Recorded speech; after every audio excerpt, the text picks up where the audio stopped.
Welcome to Nightworks, art explorations with graphite and water-based ink pens. I'm using Tombow dual brush pens.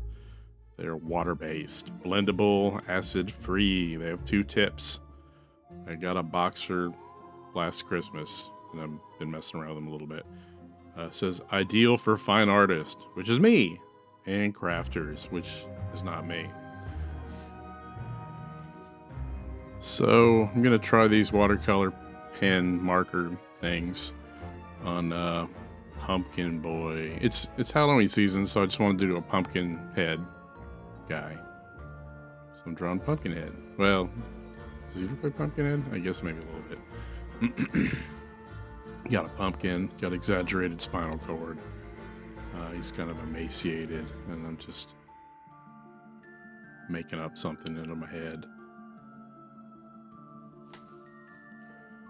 I'm doing this on the Canson XL watercolor paper. And when we get to the pen part, I'll talk about my experience with the pens. So I'm just sketching in something for his trick-or-treating, so he needs a little pumpkin thing to carry around. Just drawing in stuff. And if you guys want to try some meat, just draw something fun. Just think of some colors you want to put in it, draw something out. I just have fun with it. This is like a little Halloween-y fun thing, nothing serious.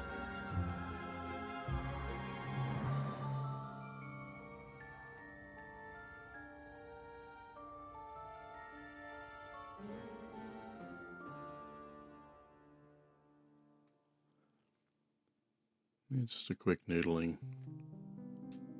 Some illustration stuff, just using a regular pencil.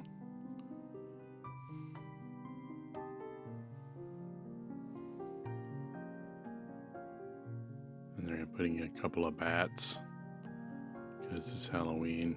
He's walking around outside.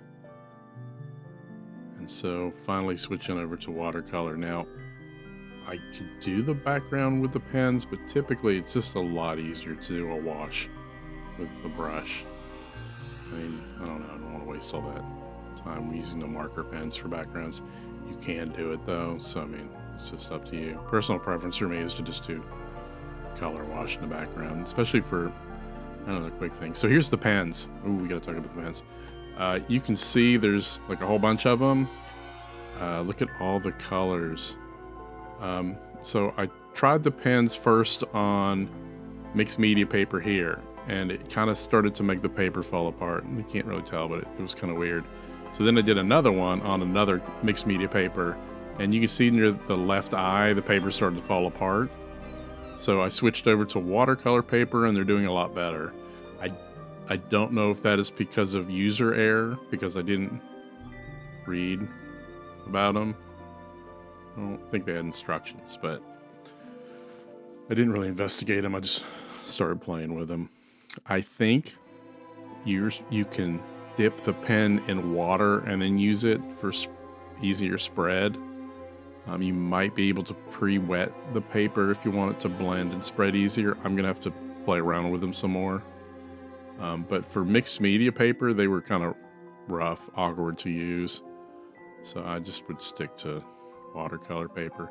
I mean, the results I got on the mixed media paper were fun. So if you just want to do some fun little sketch doodles, they were, I guess, fine for that. My take on it is, seems like you could just use watercolor pencils, which I'll have to do some videos with those. They're fun. They work better on the mixed media paper. Or just light washes of watercolor work better on the mixed media paper. These, I don't know, seem to make the paper kind of angry, but they work fine on the watercolor, but the 140-pound watercolor paper.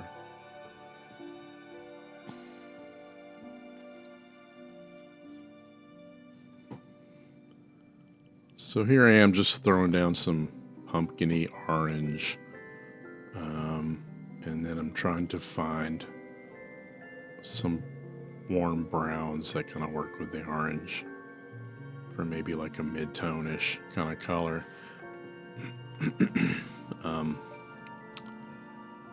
since I hadn't used these very much, I'm unfamiliar with not only the color palette really, but also the way they interact with each other, or how you can layer them, or do they change when you get them wet and stuff. So this is a little bit of an experiment, a pumpkin-y experiment, if you will. So I'm putting some midtones. Now I'm coming back in with like a purple blue, kind of like a twilightish, kind of soft purple for some shadow kind of effect. Playing with the kind of complementary of the orange in a way, sort of a blue. And then here I think I'm using like a dark brown. Yeah, you can see like a dark warm brown. And at this point I'm just throwing in colors with the idea of seeing how they sploosh around when I get a brush on them. So I'm not really, I don't know, thinking too much about it. I'm just kind of eager to see how they spread. So it's a little haphazard in the application. Gotta put red in there because Halloween. All the candy melted in his little pumpkin head. So it's like dripping out. So here's the brush. I just splooshing. Because this is watercolor paper, I could get a lot more wet than a mixed media.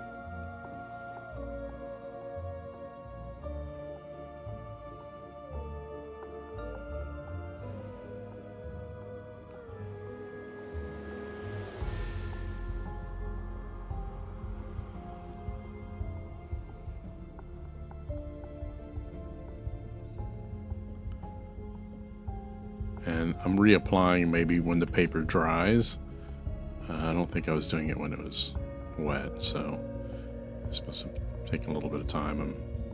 I'm reapplying stuff, and then I'm splooshing more water around on it.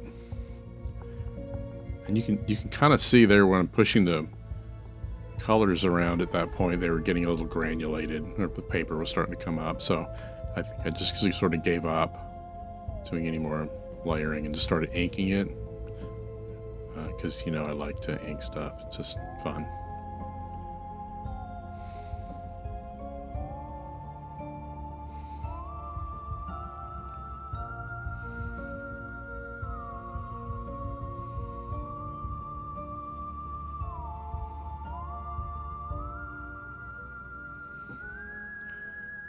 Just using those cheap kind of Micron rip-off pens, which have seemed to be doing pretty good so far, especially for the, I don't know, like $10 or whatever I spent on them. Says they're archival, whatever that means. In terms of cheap pens, I don't know.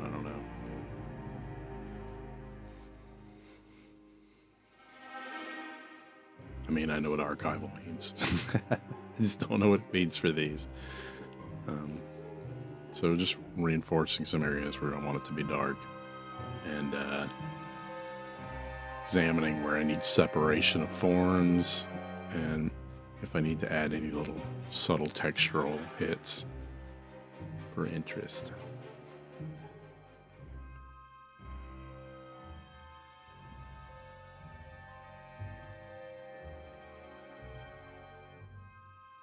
I mean, I think the pens merged pretty good. It was just I don't know, the way the paper kind of just sort of gave up after a while. Like that, I haven't run into that with watercolors per se. So these are a little more temperamental, I think. They're fun. I think if you were going to try and get something to do this kind of work with, I would recommend just get some cheap watercolors or gouache, or try some watercolor pencils, or I don't know. I'm going to buy some of the alcohol markers and try those on some monsters, see how they do. Here I am using just a sort of a shadow pen from Faber-Castell, however you pronounce the name. It's like a brush pen. They have different series of grays. I use those a lot, and then I use the white jelly roll pen for highlights. Got those off of Amazon. So thank you all for watching another video. I hope this was fun and gave you a little inspiration to go try your own Halloween art. Yeah, make art, have fun. Life is short, and I'll see you in the next video. Bye.